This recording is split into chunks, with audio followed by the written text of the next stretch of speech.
నమస్తే ఫ్రెండ్స్, ఈరోజు మీరు నాతో పాటు దర్శనం చేసుకోవాలని మీ ముందుకైతే రాజమహేంద్రవరం రాజమండ్రిలో ఉన్న మహాకాళేశ్వర టెంపుల్లో మహాకాళి అమ్మవారి సమేతంగా ఉన్న మహాకాళేశ్వరుని అయితే చూపించబోతున్నాను.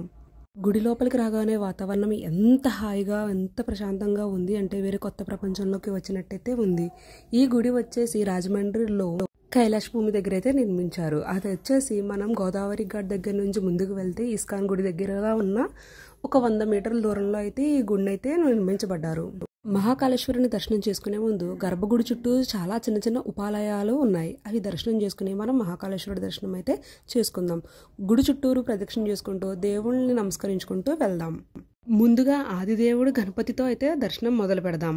ఆదిదేవుని దర్శనం చేసుకున్న తర్వాత ఇక్కడ మిగతా 64 దేవుడి యొక్క అవతారాలను కూడా మనం ప్రత్యక్షంగా దర్శనం చేసుకోవచ్చు. ప్రధాన ఆలయం చుట్టూరు ఉన్న 64 దేవాలయాలు అయితే మనకి 32 ఆలయాలు శివతత్వానికి, 32 ఆలయాలు విష్ణుతత్వానికి ద్వైత అద్వైత విధంగా అయితే దర్శనం జరిగేలా నిర్మించారు. ఈ గుడికి మనం ఎటు చూసినా 4 రాజగోపురాలు అయితే ఉంటాయి. ఇక్కడ మరో ప్రత్యక్షత ఏంటి అంటే శివయ్యని ఇక్కడ 9 రకాలైన పాములతో మనకి దర్శనం చేసుకోవచ్చు.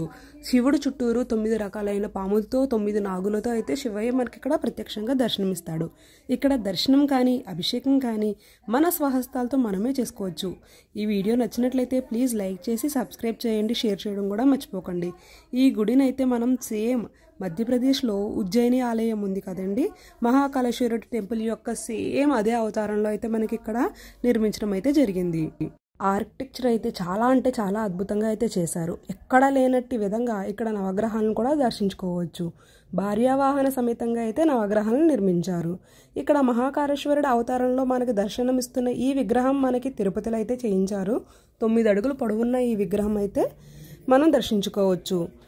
గుడి 4 మూలలా ఒక విశిష్టమైన దేవత, ఒక పెద్ద దేవత ఉండాలన్న ఆలోచనలో గుడి నిర్మించిన వాళ్ళు ఒక మూల జ్యోతిర్లింగాలు, ఒక మూల అమ్మవారి శ్రీచక్రం, ఒక మూల సుదర్శన చక్రం, ఒక మూల నవలింగాలు అయితే నిర్మించారు.